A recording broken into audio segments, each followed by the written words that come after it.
Hey, my name's Dave. I can't believe I'm actually going to say this on camera. Can't believe I'm doing this. But anyway, I'm about to show you some clips from a video that I saw on YouTube, which has kind of blown my mind. I cannot find an explanation for what you're about to see. So it's about a heart surgeon, one of the most famous cardiologists in the country, and about an experience he had in the operating room. I am Dr. Mike Belligan. I'm here with Dr. Lloyd Rudy, one of the most famous cardiac surgeons. Once we were able to accomplish the repair of the aneurysm and the replacement of the valve, we could not get the person off of the bypass. Every time the 4 or 5 liters of blood that we were pumping around his body, we would reduce down to 2 or 3, he'd begin to weaken and his blood pressure would go down and so on. And make a long story short, we simply couldn't get him off the heart-lung machine. Right. Finally, we just had to give up. I mean, we just said, we cannot get him off of the heart-lung machine, so we're going to have to pronounce him dead. Right. So we did that. And so the anesthesiologist turned his machine off, went in and took our gowns off and gloves and masks and things, and came back, and we were in our short sleeve shirts, and we were standing at the door kind of discussing if there was anything else we could have done, any other medicines we could have given, whatever, Right. to have made this a success. And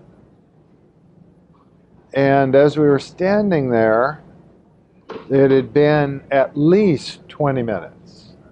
You know, I don't know this exact time sequence, but it was close to 20, 25 minutes. Right. That this man recorded no heartbeat, no blood pressure, and the echo showing no movement of the heart, just Right. sitting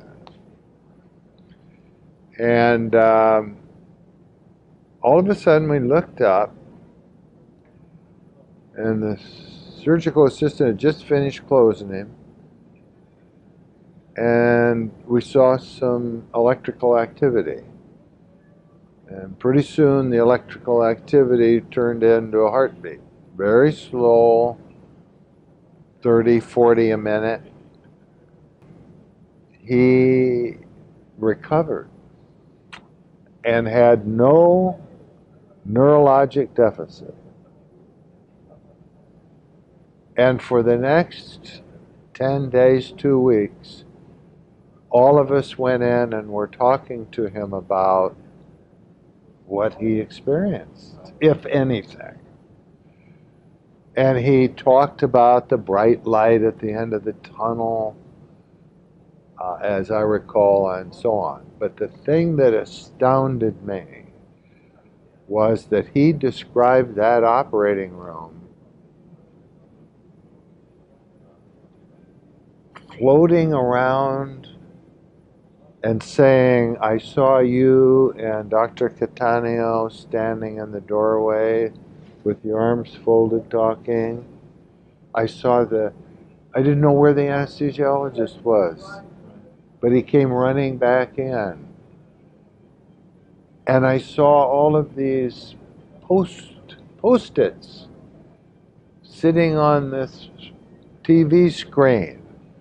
And what those were any call I got, the nurse would write down who called and the phone number and stick it on the monitor, and then the next post-it would stick to that post-it, and then I'd have a string of post-its of phone calls I had to make. He described that. I mean, there's no way he could have described that before the operation because they didn't have any calls. No. Right? And he's sitting on, And he's lying on the, so he must have been floating. He was up there. Yeah. He described the scene, things that there is no way he knew. I mean, he didn't wake up in the operating room and see all this stuff. No. I mean, he was out. Right. And was out for, I don't know, even a day or two. Right. While Right. we recovered him in the intensive care unit. So what does that tell you? What does What that does tell that tell Right. you? Was that his soul? It always makes me very emotional. What? Can you explain that? I can't explain that. The only explanation is that there is life after this life, that there is an afterlife, right?